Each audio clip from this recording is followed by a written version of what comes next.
Yusek, have you spoken to the President since last night nung nag-deliver po ng speech niya si Senator Amy? Napapansin po kasi natin sa messaging ninyo ngayon, you're not holding your punches anymore. What do you mean I am not holding my punches anymore? Direkta nyo na pong kino-question ang mga aksyon ni Senator Amy, ang kanyang motibo. Ito ho ba ay may basbas ng Pangulo? Itong messaging ninyo, what you're saying to the public about Senator Amy Marcos? Ang mandato ko dito, hindi lamang maging tagapagsalita ng palasyo, kung hindi ang mandatong ibinigay sa akin ng Pangulo ay to counter fake news.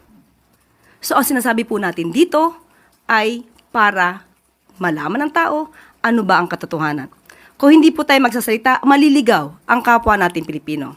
Yes, nagkausap kami ng Pangulo. Pero kung anong pinag-usapan namin, hindi ko na po i-reveal sa inyo. Again, the question, ma'am. May basbas po ng Pangulo ang inyong messaging dito tungkol kay Senator Amy? Anong messaging po ba ang sinasabi? Madami na po ako sinabi. Yes, ma'am. Yeah, all of the things you said. Okay, muli, uulitin ko po, ang ating isa sa mandato ay to counter fake news. So lahat ng aking sinasabi dito, at ito ay para ma-counter ang fake news, lahat po yan ay may basbas mula sa Pangulo. Maraming salamat, Yusek.